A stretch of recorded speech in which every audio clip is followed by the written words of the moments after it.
तो श्रोता ही वक्ता का निर्माण कर देते हैं।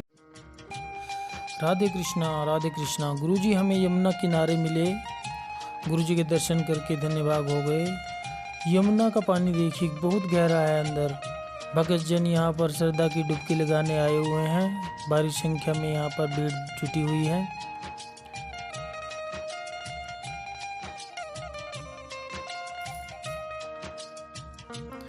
देखो भक्तों की कितनी भीड़ है, श्रद्धा है। मंदिर यहाँ पर इतना मन लगता है कि देखो सभी श्रद्धालु यहाँ पर अपना पूजा पाठ मत्था टेकने आए हुए हैं।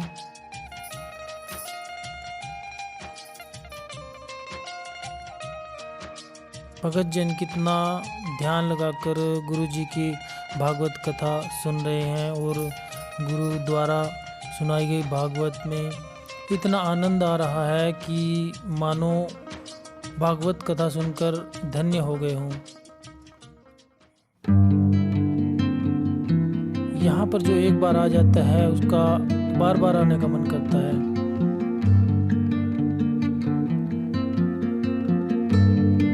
यहाँ पर जो एक बार आया वह बार बार आता है। वृंदावन नगरी यह श्री कृष्ण की नगरी है। यहाँ पर श्री कृष्ण जी ने इतनी लीलाएं की हैं,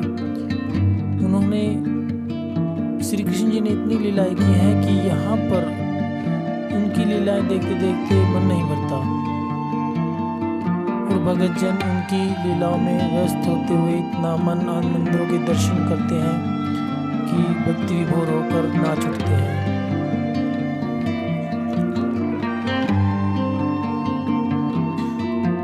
आप लोगों ने आज तक छोड़ा नहीं, आज तक ये कथा की गंगा में आप आज तक डूबते चले आ रहे हैं। और मुझे विश्वास है कि दास की वाणी आपके जीवन को, जब तक ये वाणी रहेगी, जब तक ये सांस रहेगी, मैं आपको धन से तो आपकी सेवा नहीं कर सकता, शरीर से भी आपके चरण दबाकर सेवा नहीं कर सकता, लेकिन मैं आपको विश्वास दिलाता हूं कि जब तक मेरी वाणी और सांस रहेगी तब तक मैं अपनी वाणी से आप सबकी सेवा करता रहूंगा। इंदौर वासियों का, इंदौर महू वासियों का बहुत प्यार और स्नेह मुझे मिला है। मेरे जीवन की सबसे पहली कथा इंदौर क्षेत्र में ही हुई थी। पहली कथा मेरे गांव में सबसे पहले हुई, उसके बाद जो बाहर की कथाओं में पहली कथा इंदौर क्षेत्र में ही हुई थी।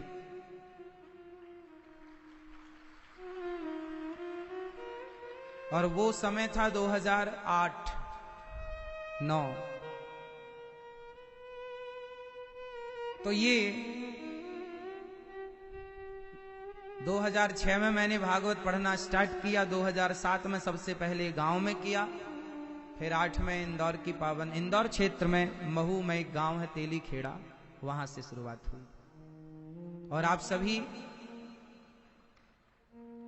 धीरे धीरे आप जुड़ते चले गए और दास को कथा, केवल आपने कथा ही नहीं सुनी, आपने बहुत कुछ दिया है। आज मैं सोच रहा था कि बहुत पहले आप लोगों ने देखा होगा, पहले गांव में जो भीख मांगने लोग आया करते थे ना, तो वो पहले गीत सुनाया करते थे, भजन सुनाया करते थे को, फिर मैया अंदर से चावल आटा दाल जो उसकी श्रद्धा थी लाया करती थी। ऐसा आपने देखा कि नहीं? पहले जो भीख मांगने वाले हुआ करते थे ना, वो भजन गाया करते थे। ये बात कितने लोगों को पता है?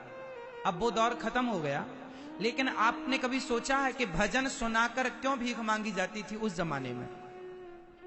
पहले भीख मांगने वाले ना बढ़िया झांझ मजीरा लेकर, खरताल लेकर ना भजन गाया करते थे, और एक भजन सुनाते थे, तब फिर उस घर की मैया कुछ लाती थी उनके लिए और श्रद्धा पूर्वक देती थी भजन गाकर। अच्छा, आपको पता है भजन क्यों गाया जाता था? कोई भीख आजकल के भिखारी तो एडवांस हो गए, कुछ भजन वजन नहीं गाते, वीआईपी हो गए। पहले के जो भिखारी थे ना, वो भजन सुनाया करते थे। बताओ क्यों सुनाया करते थे? आज की तरह भी तो साइलेंट खड़े हो सकते थे, अम्मा आवाज लगा सकते थे, अरे मैया भिक्षा दे दो, अरे मैया कुछ दे दो, भैया कुछ दे दो, ऐसा भी। लेकिन नहीं, पहले के लोग ये नहीं बोला करते थे मैया कुछ दो, हम भीख मांगने आए, हमें कुछ दो ना। पहले के लोग भजन गाने लग जाते थे। क्यों गाया करते थे? कभी सोचा आपने?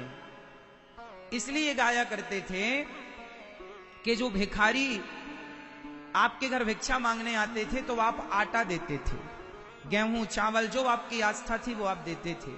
तो जो भिखारी था लेने वाला, जैसे कि मैं, अब देखो मैं इंदौर आया हूं, मैं भी आपको भजन सुनाऊंगा, कथा सुनाऊंगा और आपसे कहूंगा कि आप लोग भी थोड़ा थोड़ा दान पुण्य करो। तो हम लोग ना, पहले सवाल ये खड़ा हुआ कि भजन क्यों सुनाते हैं, कथा क्यों सुनाते हैं? क्योंकि देखो जो भिखारी होता है वो सोचता है कि मैं आपके घर से अन्न ले रहा हूं, आपके घर से रोटी ले रहा हूं, आपके घर का नमक खा रहा हूं, मेरी औकात तो है नहीं आपको कुछ देने की कि मैं आपको बदले में कुछ दे दूं। यदि मेरे पास कुछ देने के लिए नहीं है, धन दौलत आपके लिए, और आप मुझे आटा दे रहे हैं, आप मेरा पेट भर रहे हैं, तो मैं आपका ऋणी हो गया कि नहीं? आपने मुझे सीधा दिया, आटा दाल चावल दिया, तो मैं आपका ऋणी हो गया। अब मैं वो ऋण कैसे चुकाऊंगा? मैं पैसे तो दे नहीं सकता, आपकी सेवा कर नहीं सकता, ऋण, मैं सदा ऋणी मरूंगा, तो फिर ऋण चुकाने आना पड़ेगा। इसलिए पहले के लोग एक भजन सुनाया करते थे कि मैया आपने मुझे कुछ दिया तो मेरे पास कुछ नहीं है भजन के सिवा, तो मेरा भजन तुम ले लो और जो तुम्हारे पास है थोड़ा सा मुझे दे दो। हिसाब किताब वहीं का वहीं बराबर हो जाता था, ना आप ऋणी होते थे ना हम ऋणी होते थे। इसलिए ये दास अनिरुद्ध आप लोगों को भजन सुनाया करता है, कथा सुनाया करता है, और कथा सुना सुनाकर आप जो देते हैं उसके बदले हम आपको कथा सुना देते हैं, कुछ भजन सुना देते हैं, तो वो हिसाब किताब क्या हो जाता है? चुक जाता है। यदि हमने आपको भजन नहीं सुनाया, हमने आपको कथा नहीं सुनाई, हमने आपको सही शिक्षा नहीं दी और सिर्फ ले लिया, तो फिर हम आपके ऋणी हो जाएंगे। फिर वो ऋण चुकाने के लिए आना पड़ेगा। इसलिए कौन आए जाए बार बार जन्म मृत्यु के चक्कर में पड़े। इसलिए यदि किसी को भगवान ने इस योग्य बनाया है कि चलो आपका गुजारा भीख मांगने से होगा, तो कुल मिला के कहने का भाव ये है कि पहले हमारे जमाने हमारे देश के भिखारी भी ऐसे थे कि फ्री में आपसे भीख भी नहीं लेते थे, भीख के बदले आपको भजन सुनाया करते थे, भगवान का नाम सुनाया करते। कुछ ना आवे तो श्री कृष्ण गोविंद हरे मुरारी हे नाथ नारायण वासुदेवा ही कह दिया करते थे। सही है ना भगवान? राधे राधे। भक्तों प्लीज़ चैनल को सब्सक्राइब करना न भूलें।